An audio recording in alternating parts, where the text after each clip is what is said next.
Personally, I love exploring the British countryside and everything it has to offer. The mountains, the lakes, the coasts, the forests. And even though it's so beautiful, it isn't actually that wild. The nature isn't quite natural. Believe it or not, these animals right here once roamed the UK. They are native species.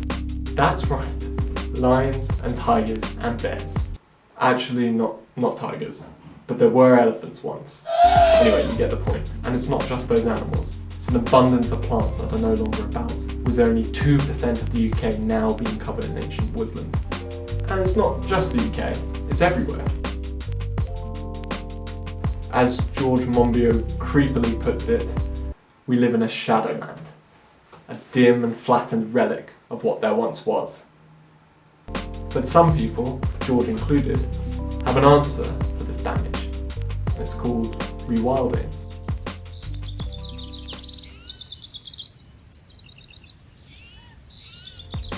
Now I just want to say, full disclosure, I am no expert. I mean, look at my garden. It's hardly the Garden of Eden, is it? I've known bits and bobs about the topic before, but I wanted to learn more, so I thought making a video to summarise it all would help people like me, and me included, learn about it in more depth, if that makes sense. So as I mentioned before, the environment is not what it once was. Over thousands of years, we have shaped the world based on our needs, wants, and desires. As the top honcho of the food chain, we have hunted, migrated, constructed, expanded, industrialized, and farmed like mad. Almost every bit of land has been modified. So much so for large parts of the world, and the UK especially, the environment can't sustain the rich life that should be living in it. And the species that once were are no more.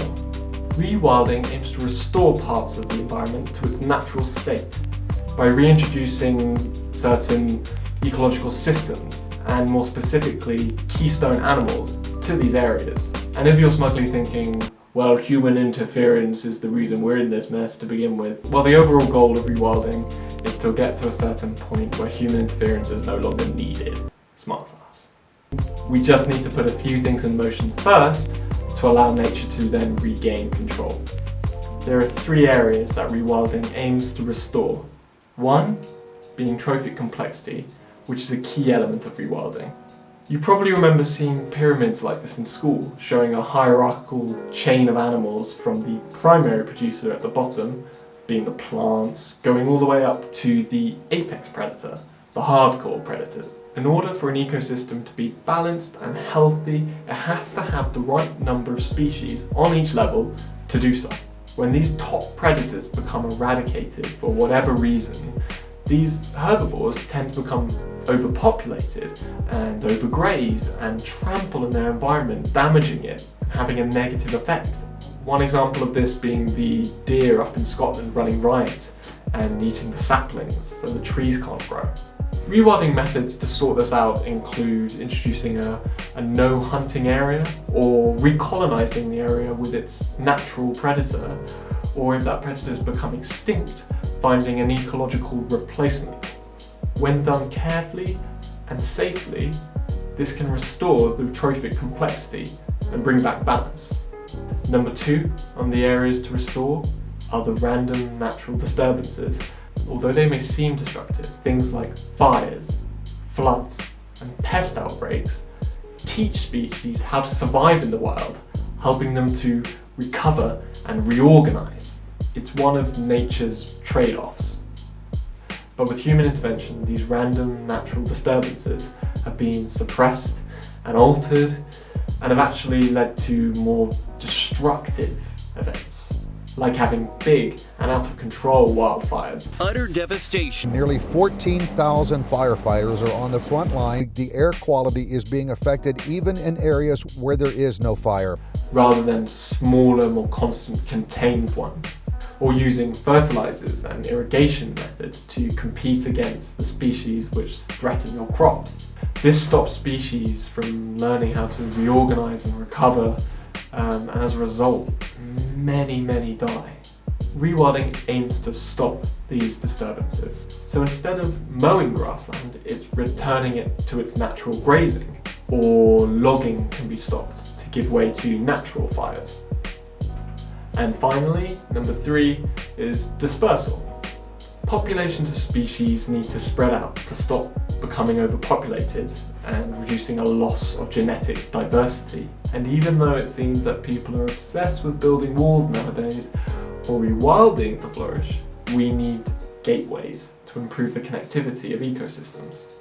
This can be small, like hedgerows for insects and birds, or even huge corridors to recolonize mammals over miles and miles of land.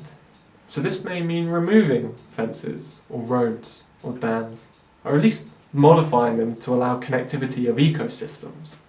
Rewilding isn't just a theory, though. It's being put to test in projects all over the world right now.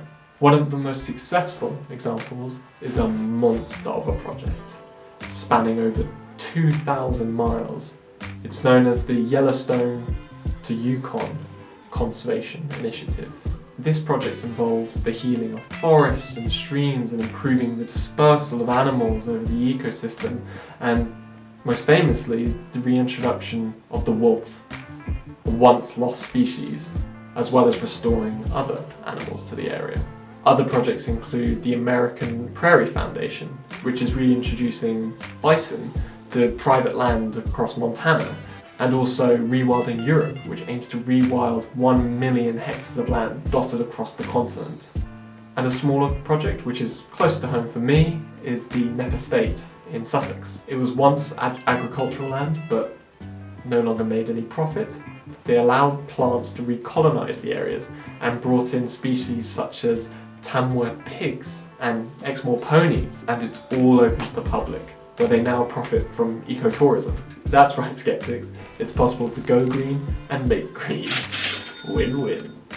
If you like the idea of rewilding, you can always rewild your garden. Let's say you have a lawn which is just a monoculture of grass, which doesn't allow for much biodiversity, then consider taking off the turf and scattering some wildflowers and letting them grow. Or maybe make a hole in your fence to allow hedgehogs to come visit. Yeah, that would be a start. I mean, I'd rather wolves, but I'll settle for hedgehogs.